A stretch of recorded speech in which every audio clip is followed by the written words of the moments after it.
Hey y'all, I see y'all writing these questions in. I appreciate it. I appreciate the supporters. I even appreciate some of you haters. Okay, I see you in the comments. Hot mess. I think that we all have to listen for understanding. Sometimes we listen to respond, and a lot of the videos that I posted, but we're not listening for a complete understanding of either someone's situation or someone's perspective or whatever. We all know what we may do when we encounter a situation, right? But these are real life situations that are happening. I'm just here to try to help provide a solution. Again, if you all need help, I'm here as well. For you all, remember to like, follow, share, and let's get into it.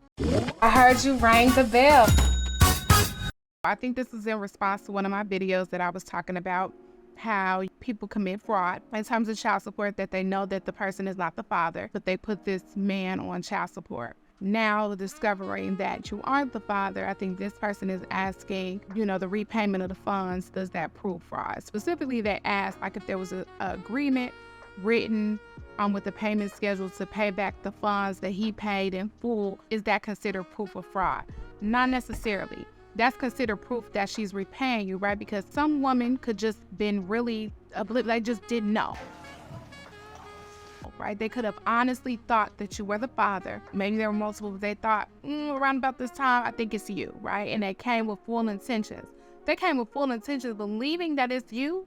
That's not fraud. Knowing that it's not you, well, 100% knowing that you cannot have been the father, right? Because I was already pregnant before I was with you, right? Or I got pregnant months after being with you, right? Like, I know for a fact that you're not the father, but I'm just going to put it on you. That's fraud, right? Or I already took a DNA test before I even came to court and realized that it was him that's the father. I don't really want him to be the dad. I've had these cases before. I would be surprised. I've had people call me knowing that one person is the father and try to figure out how they can put somebody else on. Because I seen Surprise. I know Surprise. I watched Surprise a lot in this courtroom, but I'm going to tell you what you are. Someone just repaying you because I thought you was the dad, you own child support, found out you're not. It's a good thing, right? My conscience is telling me, and you gave me money for a child that's not yours, I'm repaying you.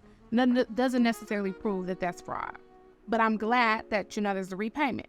The second part of that this person asked is, will the child support court honor the agreement? Assuming that you are in child support court, one, I would get that in writing. Yes, so long as if you are in child support court and you obviously had to pay, and then she's paying you back what you had to pay, you need to get your court order terminated first. And within that termination order, why not write the agreement that she's going to repay you and have a schedule in that? And if you make it a court order, it absolutely can be enforceable.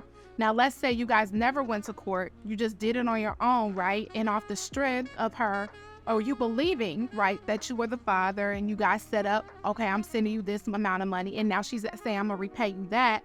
If you have that in writing, it's signed, not necessarily child support court, but you could potentially enforce, because now you have an agreement. So now you have to think of civil court, right? Small claims court, who have an agreement that people don't honor anymore. So you can probably enforce your agreement civil, well, both is civil, but in a different type of court, which is not domestic relations or child support, but enforce the agreement that you have.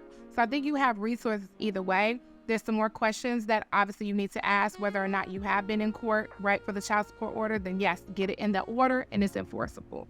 Hopefully that answers your question.